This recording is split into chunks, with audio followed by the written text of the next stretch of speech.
yugyugin ang mga utak ng mga tao sa gobyerno para tanggapin na tayo'y nasa isang krisis at sinasabi na that we will run dry.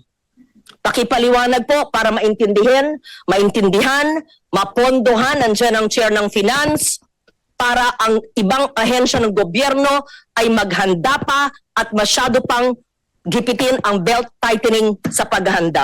We want to understand. Thank you, Mr. Chair. Mr. Chair, the running dry means we run out of fuel and of gasoline. And Yes, diesel. obviously. Teka po. English po yung sinabi nyo, sinalita nyo yon translated sa Filipino. Maaari siguro karaya kung gusto nyo. Ibig ko sabihin paliwanag, hindi po translation. What I... Aray ka!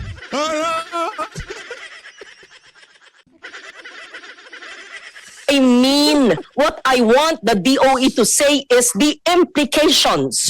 What does running dry mean in terms of the farmer and the fisher folk and the jeepney driver?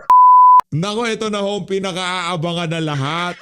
Nagkaharap na rin ho sa wakas. Itong si Senator Loren Legarda at itong si DOE Secretary Sharon Garin. Siguro ngayong mga panahon na to, naiintindihan na nitong si Sharon Garin yung mga salitang karma.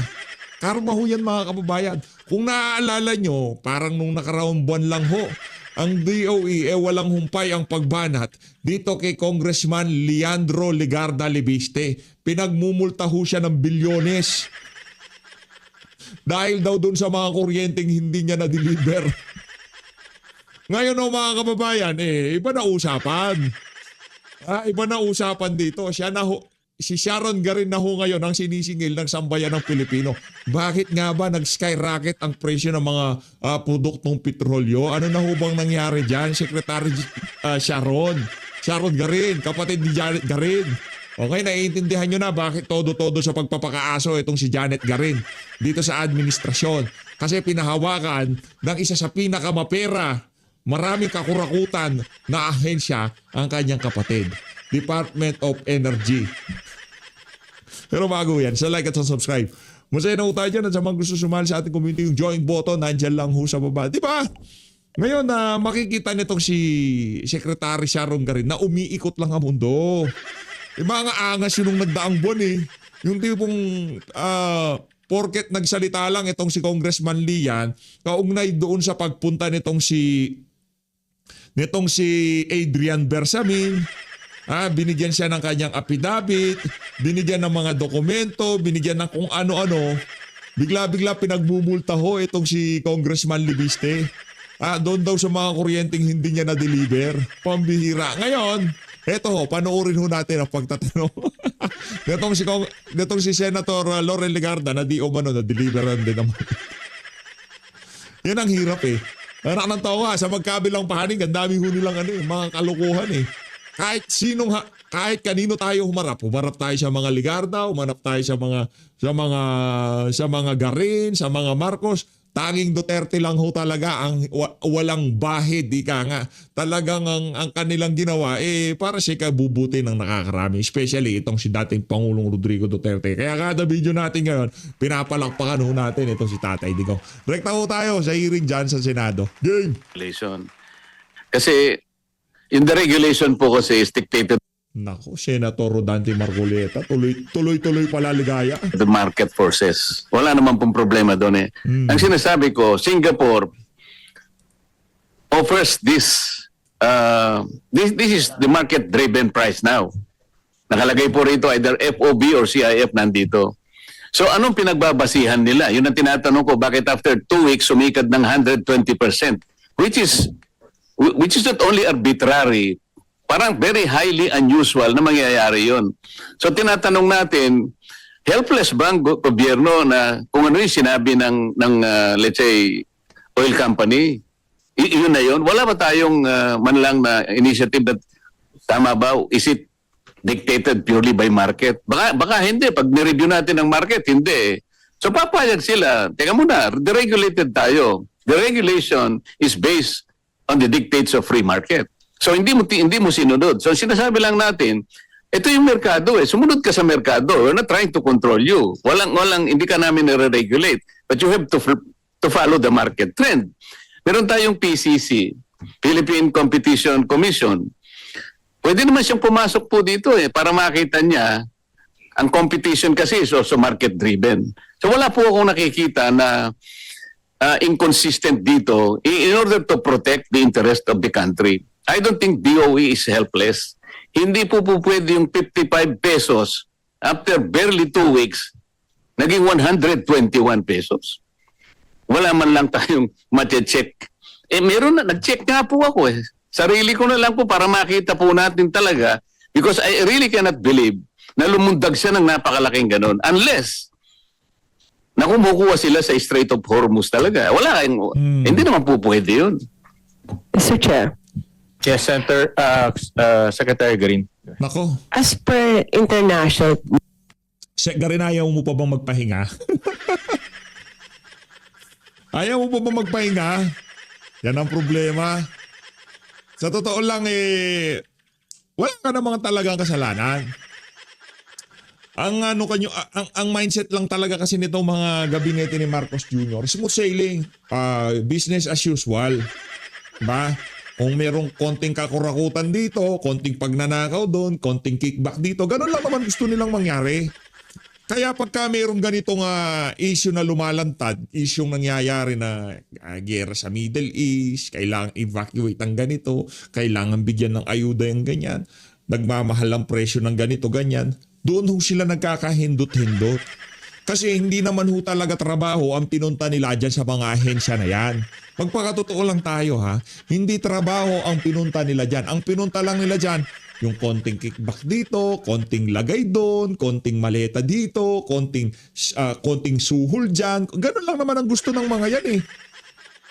Kaya pagka hinahinan sila ng problema ng Diyos ng tadhana, nagkakahindot-hindot sila. Pumasok sila ng medyo bata-bata ang mukha. Magkaroon lang ng isang problema, nagkakaganito ang itsura. Nakuha niyo ba mga kababayan? Yan ang administrasyon ni Marcos Jr. Kahit si Bangag. Pagka-presidente niya, yun na yun. Akala niya smooth sailing na. Wala nang problema. Mantakin niyo, wala pa ho siyang Marawi, wala pa ho siyang pandemic, wala pa ho siyang mga malalakas na bagyo. Mahihinang bagyo lang ho pinagdadaanan natin dito sa administrasyon na to. Wala ho siyang Odette, wala ho siyang basta marami kay dating Pangulong Rodrigo. Ulysses, maraming bagyong dumaan sa panahon ni dating Pangulong Rodrigo Duterte na kung dito dadaan, anak ng tokwa, malaki yung problema natin. Kaya magpasalamat po tayo, medyo mahihinang bagyo lang ang dumadaan dito sa administrasyon na to. Hindi ho sila itinalaga sa mga ahensya, hindi ho sila hinalal dyan sa pagiging presidente para sa mga ganitong klaseng problema. Kaya kung tayo ang tatanungin dito, kung meron mang isang individual, isang nakikita natin na posibleng magsalba sa atin sa mga darating na panahon dito sa problema natin ito, walang iba kung hindi itong si VP Sara. Yan. Palakpakan ho natin to si VP Sara. At sigurado tayo, kung maglalagay ng tao sa DOE, itong si VP Sara, hindi ho ganito kalamya, kagaya nitong si Janet tuloy. Mga garin kasi na to, pero wisyo din sa bayan to eh. market on the maps. Between before and up to today, gasoline increased by $79.42, Mr. Chair. Diesel increased by $168.13. And those are combined with all our calculations. Kaya doon po yung base, how much was the increase, and then the increase is being estimated as to the pump price. So anong madadagdag sa linggo na yun, doon po yung basis nito. It's not like the Bureau does not look at it. Check naman nila. But and how we compute that is based on what is traditionally being done, which is the replacement cost. That's an accounting practice. Kasi pag umakyat yung presyo, if you allow them lang half the price, then they won't have enough kasi to replace that. So yun po yung logic na yun, para to put it simply. Pero our monitoring follows naman, may mga benchmarks naman kami. Hindi naman yung pinapabayaan lang and then we let them. Because once we see an irregularity, pinapareport din namin. The administrative or the criminal or the civil part, wala kaming powers doon, no? Pero we can monitor and we talk to them naman and then they correct it if there's something wrong or we accept it if they can justify. Pero hindi po, ayoko nang sabihin na hindi po, wala pong ginagawa yung DOE dyan. We constantly monitor, halos every day, every hour na ngayon, para ma-monitor yung maps po. Kasi doon nakapeg ang presyo natin. But if there are prices that are lower in the international market, then we can explore the sources and also reconsider the replacement cost or the pegging of the price on the maps, Mr. Chair. Yun po kasi sinasabi niyong maps. Ano pong reference na pinag-uusapan natin? Kanina po yung USEC nagsalita, Dubai Plots. Hindi po natin pinag-uusapan ng Dubai Maps eh. Irrelevant po yun sa usapin. Ang pinag-uusapan, ang sinasabi ko po sa inyo, yung price po sa Singapore na nandito ngayon, bakit po pinipilit natin? Why are we monitoring the maps? Kung kani-kanino, kung Dubai or kung saan. Ang sinasabi ko po, ito na po yung dictated price sa Singapore sa tangki po ng dalawang malalaking refinery sa buong mundo, Petronas and Rotterdam. Ano po yung minomonitor pa natin?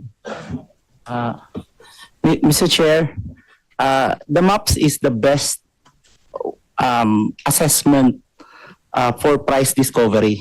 So, itong plots is a firm na itinayo for the longest time. Ang trabaho niya ay mag-assess doon sa mga spot market, mga mercantile exchange. Doon niya nakikita ang presyohan average for the day. So, marami hong products kasi Dubai, isa din yan na naging popular na hub and historically, siya na talaga ang hub for the Middle East. So, minomonitor ni Platts at nire-record niya for the day yung price, including yung finished products which starts from gasoline, diesel, kerosene.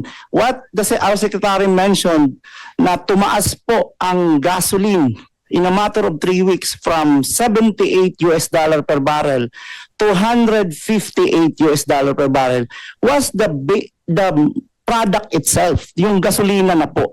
And then the diesel increase ho in a matter of 3 weeks from $92 per barrel to $260 per barrel or $168 per barrel increase in a matter of 15 days. In percentage ho, yung diesel price na yan in a matter of 15 days, increase ho ng 182%. So that's the reason it's like a price, a triple increase. Pwede mo bang i-disaggregate yung maps mo? Anong bansa yung sinasabi mo? Hindi ho ito. Hindi niya nakikita yung Singapore. Ito yung mga ito yung price na trades. sinasabi ko, pinipilit mo yung indicators ninyo. Nako. I-disaggregate mo para magkaintindihan tayo. Oh. Saan bansa yan? Halos lahat ho na nag-i-enroll dun sa Hindi nga ganun eh. Kung ang indicator mo yung maps na indicative halimbawa yung galaw sa buong mundo halimbawa, hindi yun ang pinag-uusapan natin eh. Kung ano talaga yung presyo ng mga refineries ngayon na nandun Mr. sa Chair, Singapore. we can produce the detail. Kukunin talaga namin yung per hour, per minute transaction. But the mean is the mean, the average for the day. Yun lang naman ang nilalabas in the end ng plots. Yeah, but it does Si Janet ganun, pag ganito, wala na. Mag-resign ka na, madam. Maraming mas mahusay sa yung aawak dyan sa DOE, madam. Sa totoo lang. Akala nyo kasi smooth sailing lang eh. Yan ang problema dito sa kabinete na to. Akala nila ganun-ganun na lamang eh, no? It is not consistent with what is the price in Singapore now ng mga tangke ng mga refineries. Alin ang susundan mo? yung indicative na trend ng MAPS o yung actual price that dictated by the tanks in Singapore? Mr. Chair, it's a platform where the buying and tradings are happening. Naka-record ho yung nagbabay, nagtitrade. And then, they end up getting the mean, the average for the whole Well, day. actually, I'm sorry, no, but actually that is the usual argument used by the oil companies. I'm sorry, sinasabi ko lang, kung ito yung pinepedel nila, ito naman ang bili na tayo ng bili, hindi tayo magkakaintindihan. I am sure ang sinasabi mo are supplied by the oil companies. Am I correct? We do have a subscription, Yeah, but Mr. Chair. Sa oil And companies, the oil ang galing companies yan. are also subscribing the Yan same. nga galing yan, di ba? The same. Yung binabasa mo, galing sa oil company. Well, there are two known assessment firms. Meron ho tayong, ano yun, Yusek, yung isa, yung ini-introduce sana natin. The Argo.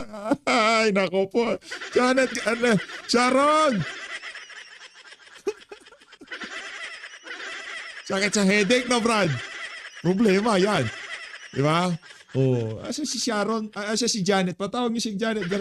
Sabi mo sa kapatid mo, DOE Secretary siya, ha? Aliado tayo sa House of Representatives. Tawag si Janet dito kay Sharon. Oy, Sisi. Gaganyan, Sisi. Oh, DOE Secretary ka. Oh, smooth sailing lang tayo dyan. Walang problema. Nagkagera. Mukha ng gera. Boss. Pero medyo masikat ho talaga yung maps, kaya yung plots. So we use the plots. But the other choice is to go to the platform of Argus. So pwede naman ho doon. Pero because it's highly commoditized, there's no such thing anymore na nagtatawagan na ho yung mga trader. Doon na lang mo sila nagtitingin doon sa platform for trading. Ginagamit nga natin, kung maps ang sasabihin mo, yung mean of plots, Singapore. Maps din ito eh.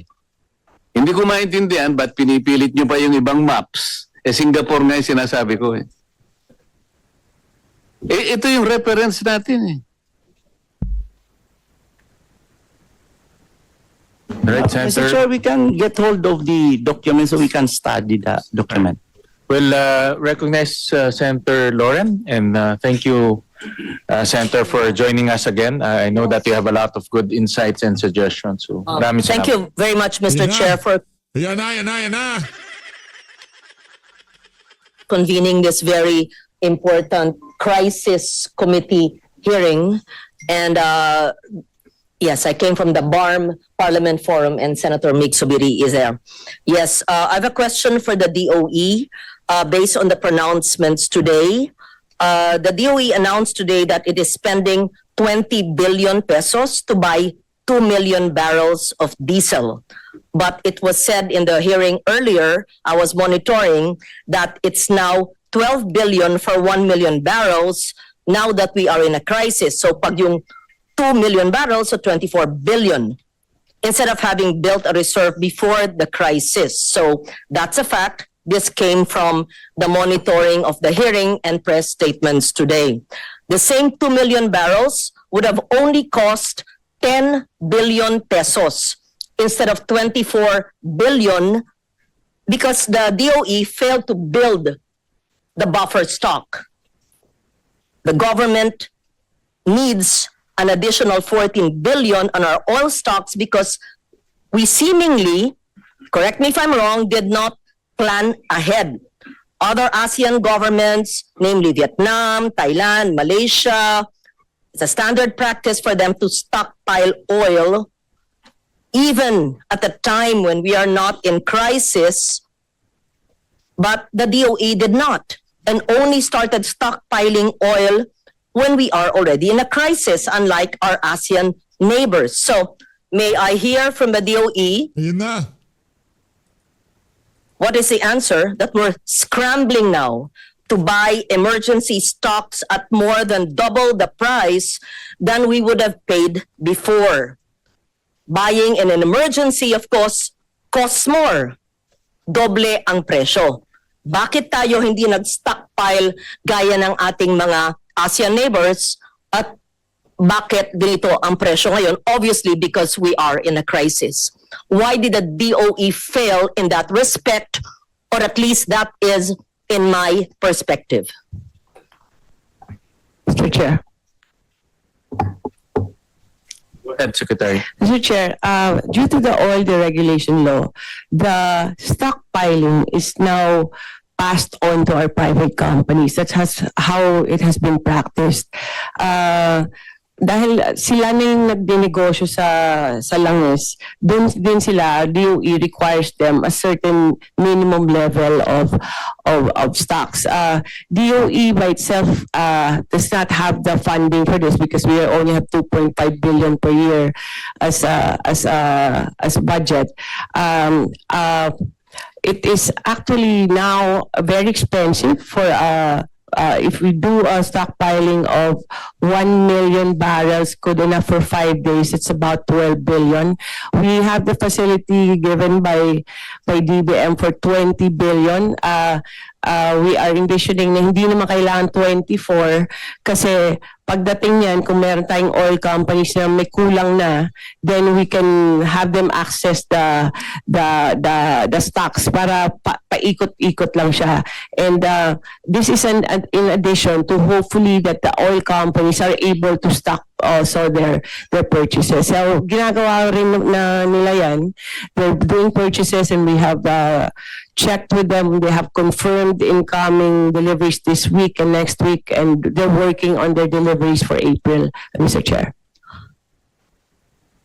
Maliwanag bang inaamin ng DOE na hindi tayo, Philippine government, DOE, sabi mo na maski deregulated tayo, urging at least the private sector in preparation for any potential crisis, hindi talaga nag-stockpile at ginagawa niyong dahilan ay dahil deregulated tayo. At sinasabi niyo, pagpalitan niyo yung batas, kung balik sa regulasyon o regulated, ay kaya natin mag-stockpile. Yun ba ang ginagawa niyong dahilan?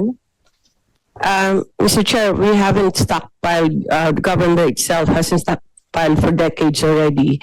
I'm not saying government. When I say tayo, whole of government ito, No. deregulated, at least may constant coordination Yan. and meeting with the private sector. So any Yan. potential Oh. crisis, just like our ASEAN neighbors, may buffer stock na safe.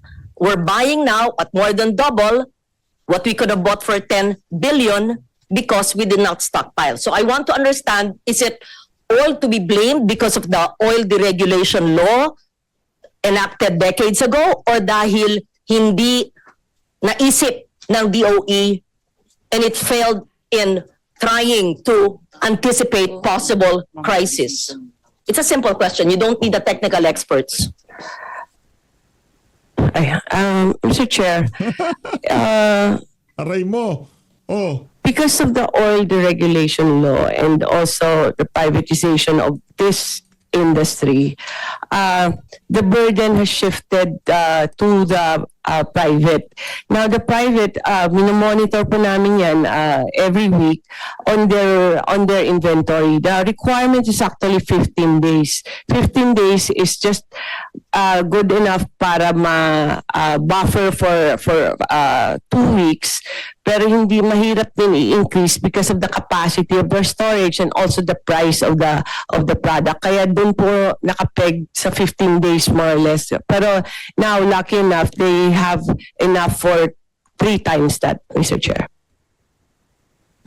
Is stockpiling an act of regulation or is it just a matter of prudent planning? Nako. Hindi naman yan parang naghihimasok tayo sa pribadong negosyo at gagawin natin dahilan ang oil deregulation law at tikom ang bibig at nakagapos ang gobyerno dahil ang batas ginawa 20 years ago. Hindi, pagplano yan eh. Pagsasangguni eh. Pag-uusap eh. Para ano man ang krisis, kaya nga surprise yung nangyari kung tayo ay nakikipag-ugnayan gaya ng ibang mga bansang binanggit ko sa ASEAN ay hindi tayo masyadong gipit, which brings me to the statement made earlier which I monitored Ano ba yung sabi? Tagtuyot? Ano yun? Ano yung sinabi dito? Ano yung sinabi dito? Nasaan yun? We could run dry. Yes. I heard it. So because, number one, hindi naghanda ang DOE at ang ginagawa niyong dahilan ay ang deregulation law at dahil hindi tayo nag-stockpile dahil sabi nyo, hindi nyo gawain yan, na sa aking paningin ay hindi yan paghihimasok sa pribadong negosyo kung hindi prudent planning. Tapos sinabi ng DOE, we could actually run dry. Tagtuyot, mauubusan, ilan na lang. Paliwanag po ano ang ibig sabihin. Akin na yung salitang yon. Ano ba yung sinabing, tsaktong sinabi? We will run dry. The worst case is that our country runs dry. Okay, sabihin natin, sa 110 million Filipinos, DOE, Secretary, the worst case is the country will run dry. Naku. Pakipaliwanag po ang tagtuyot sa sambayan ng Pilipino para po kami maintindihan namin ang paghahandang dapat gawin. Kung ganyan po ang sinasabi ng Department of Energy, hindi pa ba yan krisis? Ayaw pa ba talagang yugyugin ang mga utak ng mga tao sa gobyerno para tanggapin na tayo'y nasa isang krisis? At sinasabi na that we will run dry. Pakipaliwanag po para maintindihan, mapondohan, nandiyan ang chair ng finance, para ang ibang ahensya ng gobyerno ay maghanda pa at masyado pang gipitin ang belt tightening sa paghahanda. We want to understand. Thank you, Mr. Chair. Mr. Chair. The running dry means we run out of fuel and of gasoline and Yes, diesel. obviously. Teka po. English po yung sinabi nyo, sinalita nyo yon translated sa Filipino. Maaari sigurong karaya kung gusto nyo. Ibig ko sabihin paliwanag, hindi po translation. What I Aray ko! Aray ko! Aray ko! mean, what I want the DOE to say is the implications. What does running dry mean in terms of the farmer and the fisher folk and the jeepney driver and all of those in the lower income and middle income, all of us? What are the implications insofar as agriculture, insofar as transport sector, nandiyan ang DOTR, insofar as what are your action plans? Because you said it, not us. The country will run dry. Kung tayo'y mauubusan na ng langis na nagpapatakbo ng ating ekonomiya, gusto namin marinig ni Chair kanina pang alas 9. Anong action plan na hindi motherhood statement? Yan. Thank you, Chair. Secretary Kiring. Mr. Chair, I can only speak for DOE that what the impact on the industries would be with the other agencies. And sa atin po, as our impact would be the fuel side on the gas stations and which affects the transport, and then on the power side. The power side, fortunately, we are only using diesel at 3% in our energy mix. So, ang most affected dyan would be Napocor, Mr. Chair, the islands. No? So that's why our chair, our president has been hard at work in coming up with alternatives in case different scenarios. On the fuel side, we are currently the effect would be transportation cannot run. We are doing different scenarios to do avoiding that, working with DFA, working with the different governments, different countries, different oil companies para siguraduhin po that our orders are consistent, Mr. Chair. Thank you for that statement, DOE.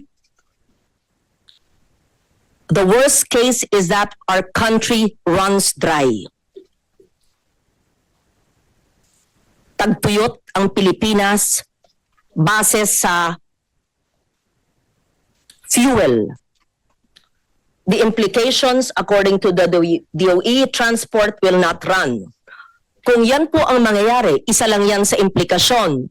Ano po ang action plan na mararamdaman po ng taong bayan na pwede niyong ilahad sa komiteng ito pag mangyari yung worst case scenario that our country runs dry? Ang tubig din, kulang.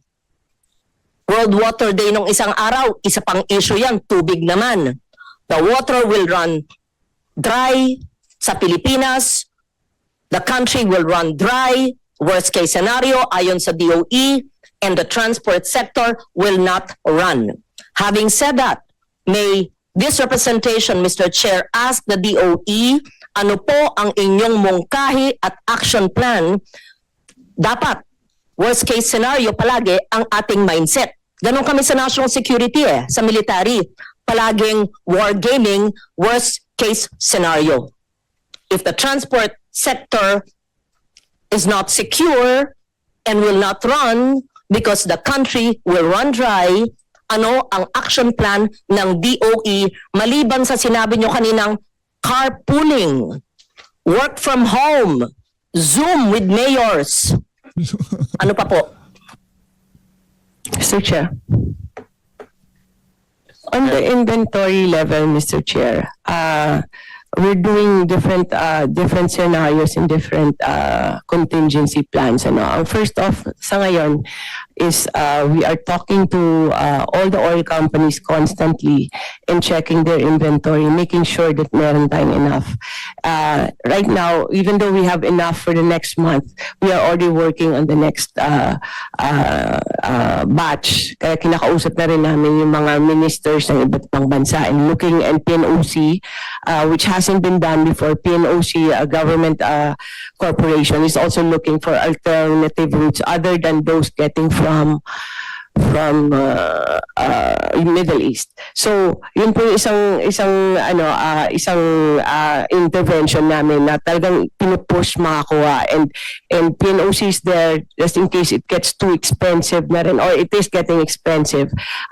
We are willing to buy as long as there is enough supply in the Philippines. So sinisecure po yung supply. That's our first and main objective, no. Next, now if it's depleting for some reason, we also have different alternatives, and we are already working on this. We're supposed to have a meeting today with for biodiesel or biofuels, to utilize biofuel both for generation of power and as well as for transportation. It's either increase the production, or if they don't have enough raw materials, if we need raw materials, we're still assessing what is the volume that's needed for generation and what's needed for the cars, Mr. Chair. Kasi there are vehicles that cannot take in 20%, for example, in the blend. So, inaaral po na ngayon, and we're coming with the volume that will be needed. So, prepare na lang namin.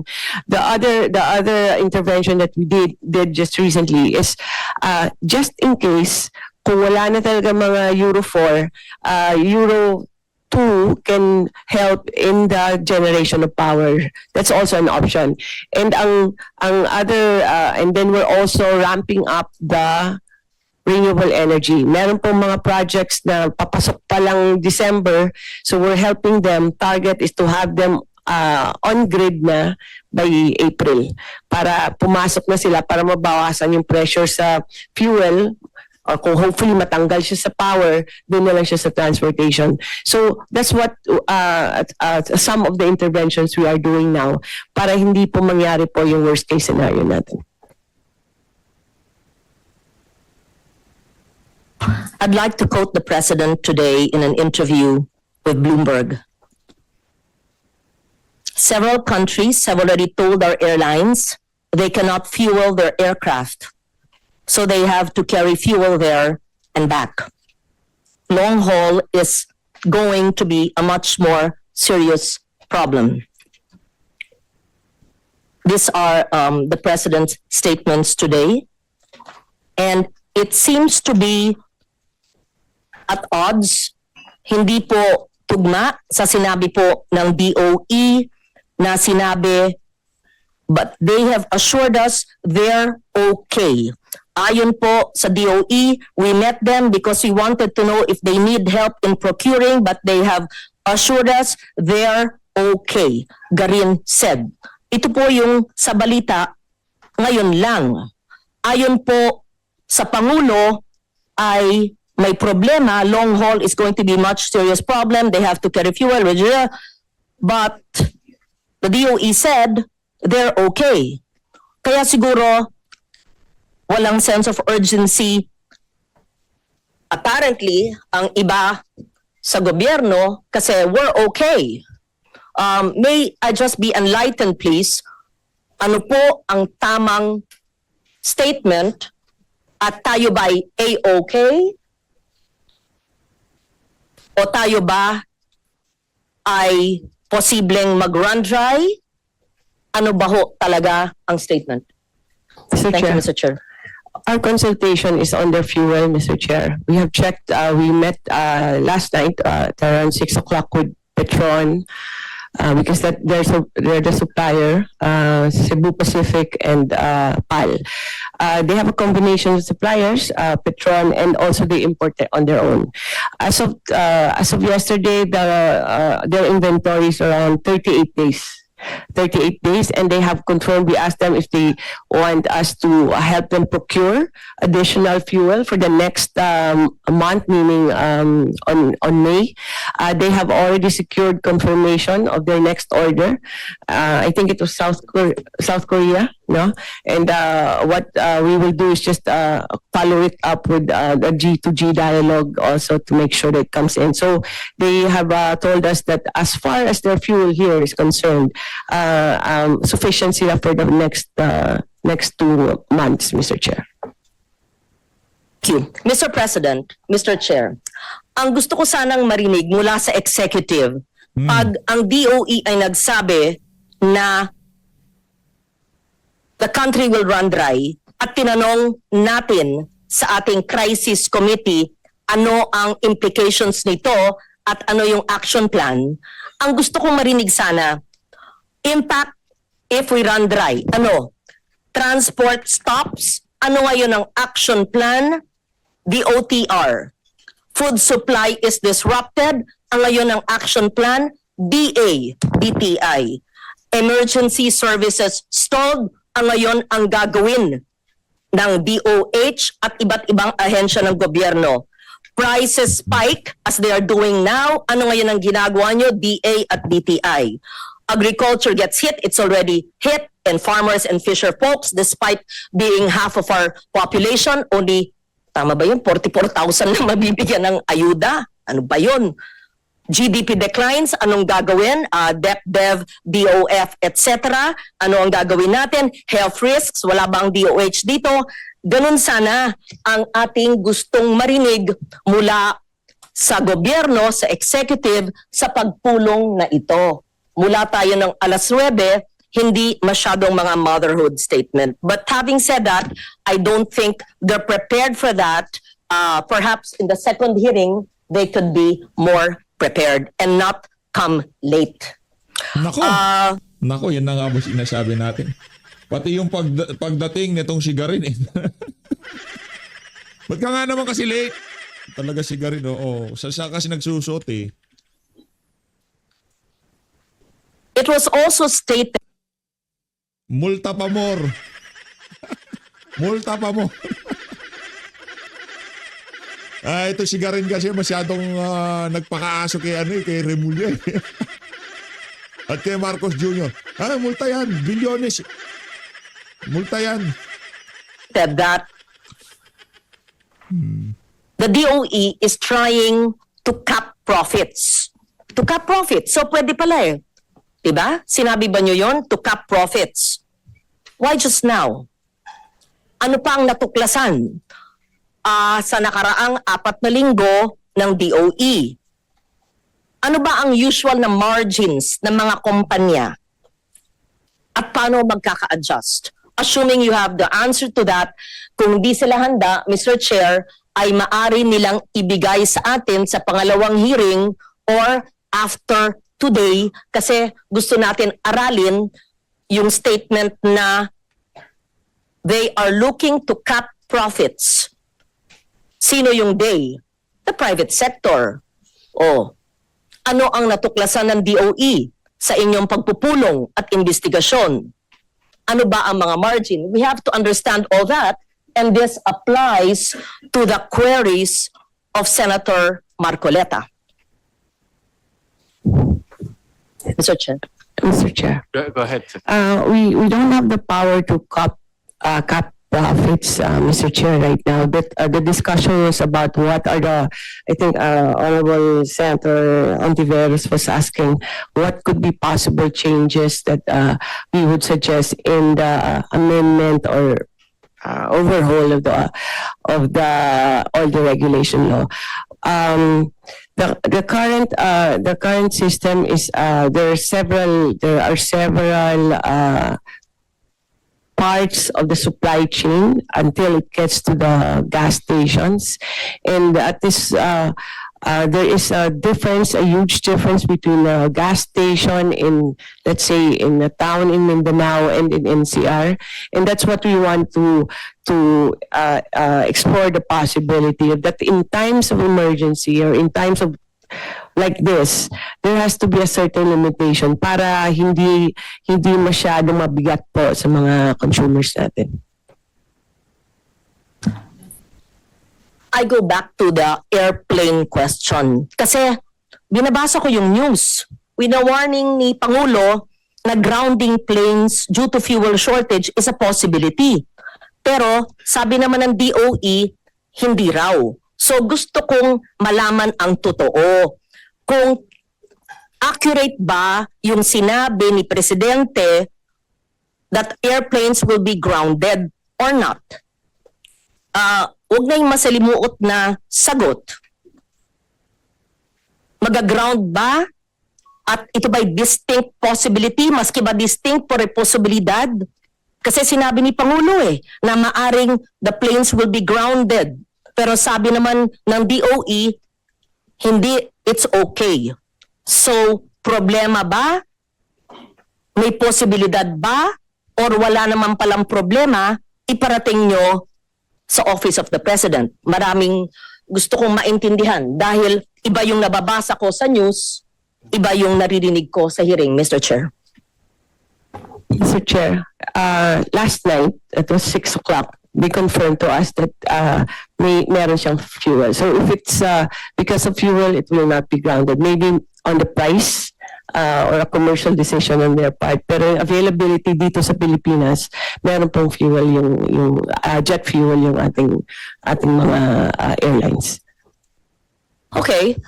It just gave me more confusion, Mr. Chair, because I'm reading the President's statements, at least based on the news, grounding planes due to fuel shortage in several news reports. But the DOE is in our hearing saying that it's not true. So we leave it at that. Hindi ko pagpipilitan yung nababasa ko online. I am just confused. I will ask my questions, Mr. Chair, with the other agencies. Go ahead, ma'am. I can proceed now. Yeah. Proceed. Thank you. Umalis na ba yung iba? DTI? Okay, DBM. We started with this lahat ng plano, pero wala tayong nakitang plano pa na mga ahensya yun ang sinabi ni Sen Kiko kanina, yung chair, parang motherhood. Saan kukunin ang pondo para lumaki ang subsidy na binibigay po? Sa GAA 2025, sa continuing appropriations, at sa GAA 2026, na 2.5 months pa lang at alam natin naka-FLR lahat. Ayon sa aking datos ay 188.584212, tama ba ito? Billion ang available funds. Please give an accurate figure mula sa GAA 2025 ano yung continuing appropriations, ito'y naka-earmark na kasi nasa GAA, anong balak ninyo, ito ba'y re-realign nyo, paano nyo gagawin yun na legal, at ayon naman sa 2026, hindi natin na-anticipate itong krisis, anong gagawin nyo sa ibang line items na sa panahon ng krisis ay baka tignan na luho. Sa ordinary times, hindi luho. Pero sa panahon ng krisis at may austerity measures ay parang luho. In short, ano yung pagkukunan natin ng pondo para matulungan ang nagdurusang mga sektor? Thank you. Yeah. BBM. Yeah, Mr. Chair. Okay, for the 2025, we still have a continuing appropriation of around 10.9 billion that's intended for the program already ng ating mga ahensya gaya ng from the DA, yung FUA assistance to farmers, from our DFA assistance to National and Legal Assistance Fund, from our DMW para sa kanilang Emergency Repatriation Fund at saka alagang OWA. Also from the DSWD na mayroon din po silang 22.2 pa na continuing, and for their AIX, and for the DTI para sa kanilang MSMEs, Negosyo Center, shared facilities, and of course from the DOTR na may 2.5 billion para sa kanilang fuel subsidy transport sector affecting the rising fuel prices. And for the 2026 naman po, meron po tayong available na 200 billion from the 2026 BUD GAA po natin. That is intended for just the same program for the DFA. We have the Assistance to National and Legal Assistance Fund of 1.2 billion. Also for the DMW, the 4.3 billion pesos. For the that is action fund actually for 2 billion at the same time for the OWA na 2.2 billion para sa kanilang ERP or ERP Emergency Repatriation Program. Also we have a DSWD that is now being implemented by the Secretary Rex as far as the protective service for individuals and families in difficult circumstances. And also again for the DTI, yung kanilang SMEs, Negosyo Center and shared facilities na 2 billion po for the 2026. And of course, meron po din tayong na 13 billion sa contingent fund and 23.5 billion for National Disasters Reduction Fund. Now, in addition to that, Mr. Chair, we have also the tapping the special account in the general fund of the DOE that is intended from the Malampaya para doon sa kanilang pagbili ng bulk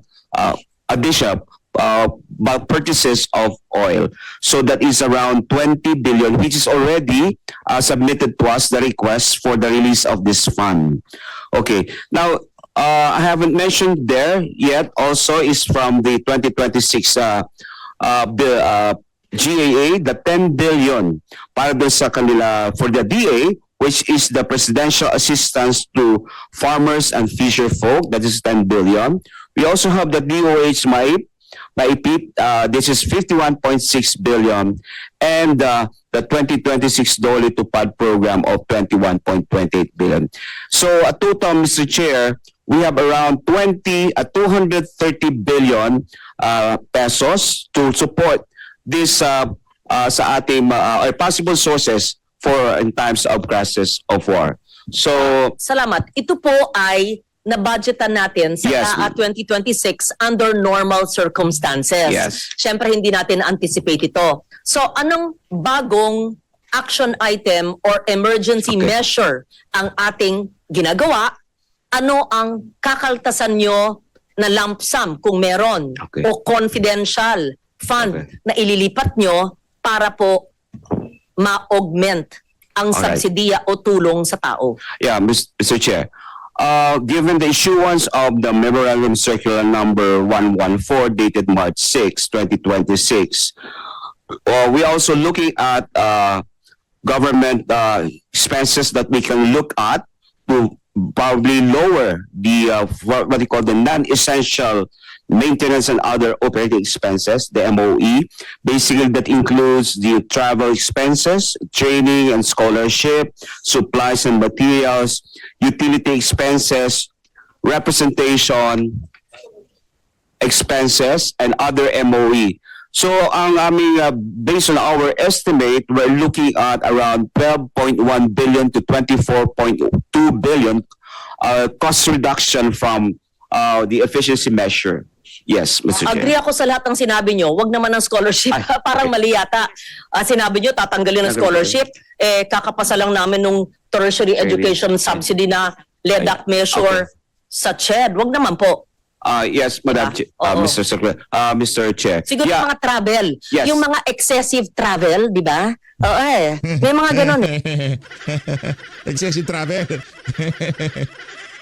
Laks mga asar, no? Yung pupunta ng UN, pwede naman na magsalita pala sa harap ng camera. Gumastos pa ng pagpunta sa Amerika para lang magdadakdak siya doon, no? Senator Loren. Hindi ko linalahat, pero yung iba dyan sa executive, excessive travel. Oo. Yes, Mr. Chair. Kasi po doon, kasi sa ng ating expense class, training and scholarship, kaya nabanggit po. Pero yes, we will exclude the scholarship. And also for yung mga, kasi po rin, Ang training, wag naman. Yes, yes. Kung ito po'y training Ayan. sa mga guro, wag naman, hindi ba? Yeah. May mga training sa mga teachers. May mga Yeah. training, sabihin natin, sa senior high school Yeah. graduates. Wag yon. Yung mga trainingan, ganon. Yung mga sa abroad, trainingan, ganon. Yes, Mrs. Chair. Also, just want to note then, we also look at tinignan po namin yung may exemption po na ginawa po din natin in terms of computation days. In-exempt po natin those in education, health, social, general public service or defense sector with frontline service and significant supplies and materials requirement based on their mandated functions. So tinignan po na may exemption naman to, Mr. Chair. Siguro hindi sapat, Mr. Chair, ang panahong ito dahil gusto natin makita yung fine print mula sa DBM, yung detalya ng continuing appropriations ng GAA 25. Yun ang prioridad do. 10B na lang ba ang nalalabi? Di, marami pa eh. Marami pang nalalabi. I don't think, although ito si Gino, si Mr. Google to, hindi 10B. 10B na lang soft nyo? Narinig ko sa hindi. Okay. Yeah, Mr. Chair. These are natin po, continuing appropriations related to the regular functions of the Pero department sabihin nyo agencies. Yes, kasi Mr. Chair. pakisubmit sa amin. Titignan natin line by line yung continuing nyo mula 2025. Tapos yung sinasabi nyong maari pang gamitin sa subsidiya sa mahirap sa panahon ng krisis, tanggalin nyo ang training sa mga kailangan na sektor at yung scholarships. Huwag nyong tanggalin nyo sa listahan nyo. Ibig sabihin, ituloy nyo. Tapos isa pa, binanggit nyo ang MAIFIP. 51B. Tatanggalin nyo ang MAIFIP? No, Mr. Chair. Hindi. Kasama po sa identified Oo. po, na pwedeng gamitin pa na itutuloy pa rin ng DOH. Wala bang DOH dito? Kasi, Mr. Chair, pinagbawalan tayo mag-amend ng budget. Well, this is connected to the crisis kasi zero balance billing na raw at bawal na maifip. 2.5 months later, maifip pa rin. Kasi hindi pa rin zero balance billing. So, that's another issue. It's another issue sa oversight function na ginagawa natin. Pero konektado po sa krisis dahil when it runs dry and transport stops and food supply is scarce and prices are high and health services are expensive, you need zero balance billing, which is not happening in most hospitals. Ang haba ng pila sa ating tanggapan sa maifip pa rin. Kaya nga yung kasi yun ang hirap pinapangako natin sa tao tapos sa press release nandun. Nagpatawag ako sa DOH nandun. Pero hindi nangyayari. Senator Lauren, just to Yes, interject on that topic. kung meron sigurong meron sigurong taong dapat mag-belt tighten, mauna dapat ang gobyerno, no? Dahil para mag-set tayo ng good example. So, meron kaming mga estimates. I'll show it sa slide. And this was done during the pandemic. So, tinignan namin yung different expense class at kung magbabawas tayo ng 10%, makakasave tayo ng 65 billion. Kung magbabawas tayo ng 20%, magkakasave tayo ng 131 billion. And we excluded here education, health, and defense. No? Tinanggal namin dito for national security and also PNP, Coast Guard for national security issues. So, in other words, pwede tayong makatipid all the way to 131 billion. Ang tanong ko sa DBM, during the pandemic, nag-issue ng National Budget Circular, no? Adoption of economy measures in the government due to the due to the emergency health situation. Meron na ba tayong ganito, Secretary? So far, we don't have yet the issuance so far right now, but we are contemplating of issuing that, Mr. Chair. But we have already identified, we have already the MC 114, which was issued by the President. So we're already doing monitoring as far as the implementation of that MC, Mr. Chair. Okay. I think we should already issue something like this, economy measures in the government.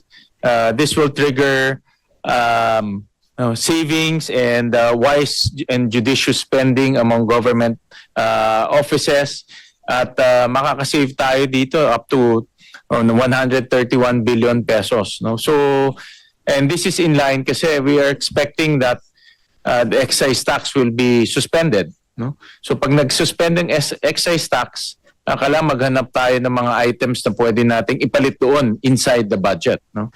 So kung ang estimate ni Yusek Carlo is about 130 plus billion, assuming that's until end of the year, meron na tayong pangpalit na hindi masasakripisyo in social services natin. These are just MOE, some personal services, but it has to be triggered by the National Budget Circular. So I strongly advise the DBM to already look at this direction.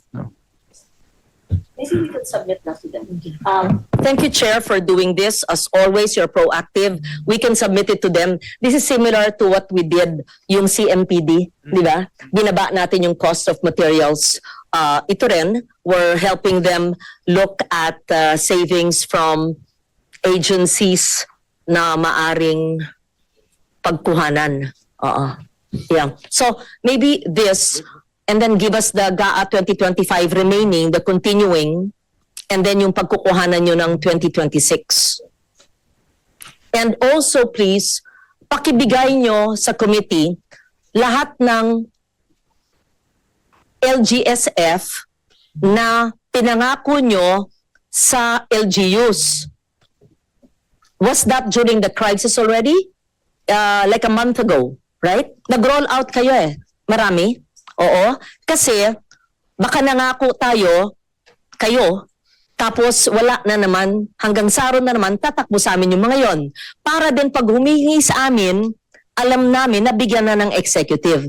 Please give us the 2025 universe of LGSF in this year na malakihan Malakihan. LGUs, di ba? So that we can also see, because this will bring about a boost of the domestic economy. Let's see, as long as hindi lang saro, hindi mapako sa saro, yun, makita natin. Then maybe for the next hearing, we can analyze that. Just on that, Mr. Chair, yes, we have already released by batch release of the LGSF, not just only SAR but also the NCA for the local government units. Basically, that is for the rice that will be distributing to different, of course, stakeholders, at the same time meron ding counterpart po na infrastructure for that. So we will provide you with the list of these SARO at the same time the beneficiary LGUs, Mr. Chair. Yes. Thank you for that. So please give us your continuing appropriations in detail 2025, the 2026 GAA na i-realign nyo at ano yung proseso or gagawin nyo siyang savings kung allowed at sa nyo ilalagay sa DA ba para yung 44,000 na mga magsasaka at mangingisda ma-expand sa X number, pero paano natin magagawa sa 10 million farmers at 10 million fishers? Ano ba yon? Ang layo. Para maintindihan natin yung trajectory ng pagpupuntahan ng pondo po ninyo. Tapos yung in-itemize ko ayon sa statement na we will run dry, tagtuyot sa fuel, transport, mag-submit ang DOTR.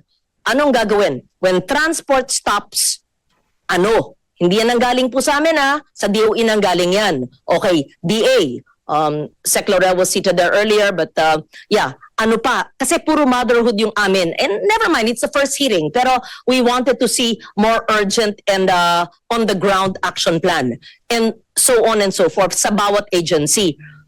Let's do word gaming on the worst scenario. Hindi pwedeng i-deny na may crisis. So, the chair and I were talking earlier, tapos sabi niya, wala pa rin umaamin na may crisis eh. Lahat ba tayo sa tanggapang ito o sa bulwagang ito umaamin na may krisis or in denial pa rin ang iba sa atin dito? Para maliwanag. Auntie Claire, nasa si Auntie Claire? Auntie Claire! Because we call this hearing, the chair created this special committee because we're in a time of crisis brought about by the Middle East crisis. Tanggap na ba ng lahat na tayo'y nasa panahon ng krisis, kaya dapat ang aksyon natin ay agarang, mabilis, matalino, at may puso. At on the ground na mararamdaman ng lahat ng sektor na nangangailangan. So, I don't hear anyone saying, no, we're okay. Right? Because I heard you, Chair, hindi mo lang sinasabi eh. But you told me, sabi mo, wala pa akong naririnig na nagsabing we're in crisis eh. And what are we here for? So I would assume, Mr. Chair, if nobody disagrees with the premise of this meeting, that we are calling this, whether you are in the energy sector, in the food security sector, in the budgetary allocations, etc., we're in a crisis. And we need to act differently, not business as usual. Yeah, I could hear a pin drop. Correct me if I'm wrong. I would love to be corrected that we're not in a crisis situation.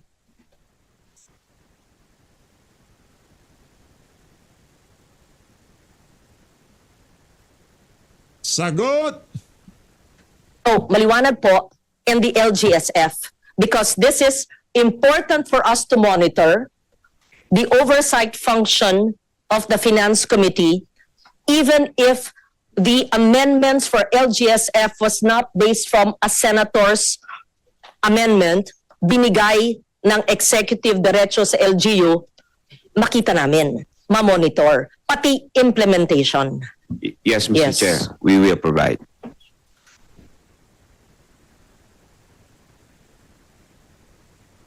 Senator Lauren, with your permission, we also, and also upon your request, we also invited the National Security Council. And I believe that they have a presentation to show us. So we recognize the National Security Council. Oh, nandiyan palang NSC. Very good. Thank you, Mr. Chair, for inviting the security sector. And I would like to reiterate what the DOE said, that we will run dry and kung ako sa'yo, Garin, mag-resign ka na. Nakananta ko wala kang ano dyan. Tatanda lang itsura mo dyan sa ahensya na yan. Ha? Meron mahusay na ika nga titimon dyan sa ahensya na yan. So, ganyan tayo, di ba? NDCP, wargaming, worst case scenario. So, yan. We go through each agency. If we will run dry, worst case scenario, what would you do? National Security Council, please. Thank you. Thank you. Thank you, Mr. Chair, and thank you, Madam Senator. To the Honorable Chairman, Senator Sherwin Gatchalian, and the honorable members of this committee, apologies for Secretary Anyo. He was not able to attend this meeting, and he said we are here to present the Securities Council's situation update of what we do have now. Just to give next slide, please, a quick background on the recent confrontations involving the United States and Israel and Iran. As of March 21, 2026, Iranian missiles targeted Diego Garcia base with ballistic missiles, making the furthest range of now 40,000 kilometers. 4,000 kilometers. However, one missile failed mid-flight and the other was intercepted by the U.S. warship. Iran launched 8 missiles barrages at Israel. A cluster of munition strike impacted near Dimona, injuring at least 47 people following the Israel-U.S. attack at Natanz nuclear facility and missile production site. The following day, March 22, U.S. President Donald Trump announced a 48-hour ultimatum threatening to obliterate. Ayun na nga mga kababayan, dito na natatapusin ang ating reaction video kaugnay dyan sa konfrontasyon na yan. Itong si Loren Legarda at nito si DOE Secretary Sharon Garin. Nakita ho natin kung paano tinutugunan ng pamahalaan ang ating crisis ngayon. Sabi ni Auntie Claire, wala daw tayong crisis eh. Siguro next next press ko nitong si Auntie Claire, marirealize na niya na, naku, wala na naman, nayari na naman ako doon. Maraming salamat to. Alin natin Pilipinas. Siya rin na naman si Auntie Claire.